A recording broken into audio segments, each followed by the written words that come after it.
এরপরে প্রশ্ন করছেন আপনি মানিক আহমেদ, আপনি লিখেছেন ওয়াহাবি কারা, এরা কি মুসলিম?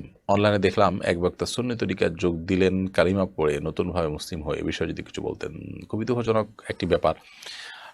ওয়াহাবি বলা হয় সৌদি আরবের আব্দুল ওয়াহাব নজদি রাহিমাহুল্লাহ, একজন আলিম, একজন দায়ী ছিলেন। তাকে নিয়ে নানামুখী চিন্তাভাবনা, নানা ধরনের চিন্তাধারা আছে, কিন্তু দিন শেষে তিনি যে মুসলিম ছিলেন এবং তার যে অনেক ভালো কর্ম ছিল সে ব্যাপারে কোনো সন্দেহ রাখবার কোনো সুযোগ নেই। তাওহীদ এবং সুন্নাতের পথে দাওয়াত দিতেন, বেদাতের ব্যাপারে কঠোর এবং শিরকের ব্যাপারে কঠোর ছিলেন। দিন শেষে তিনি মানুষ ছিলেন, তার সমালোচনার জায়গা থাকতে পারে, কিন্তু তার যে মূল পরিচয় সেটি পরিষ্কার। তো সাধারণত আমাদের দেশে যারা তাওহীদ এবং শিরকের ব্যাপারে সচেতন, শিরক থেকে বেঁচে থেকে তাওহীদকে প্রতিষ্ঠা করতে চায়, বেদাত থেকে বেঁচে থেকে সুন্নাহকে প্রতিষ্ঠা করতে চায়, তাদেরকে আমাদের দেশে চট্টগ্রাম অঞ্চলের দিকে সাধারণত ওয়াহাবি বলে আপনার ট্রল করা হয়, অর্থাৎ আব্দুল ওহাব নজরুল অনুসারী বলে দাবি করা হয়।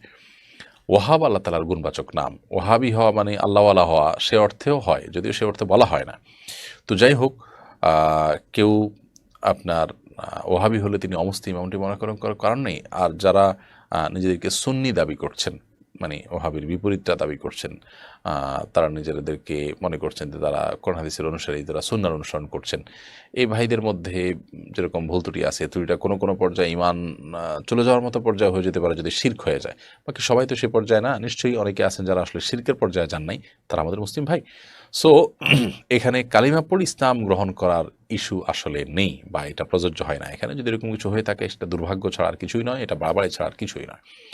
আল্লাহ তাআলা আমাদেরকে আমাদের পারস্পরিক যে মতপার্থক্যের জায়গাগুলো আছে, ভিন্ন মতের জায়গাগুলো আছে, সেগুলোকে আমরা সহনীয় পর্যায়ে দেখার তৌফিক দান করুন। আমরা যেন সেগুলোকে বাড়াবাড়ি করে সীমা ছাড়িয়ে না যাই এবং এটিকে হাস্যকর পর্যায়ে নিয়ে না যাই। আল্লাহ তাআলা আমাদের সবাইকে সে ধৈর্য সহ্য দান করুন এবং সেই বোধ শক্তি দান করুন।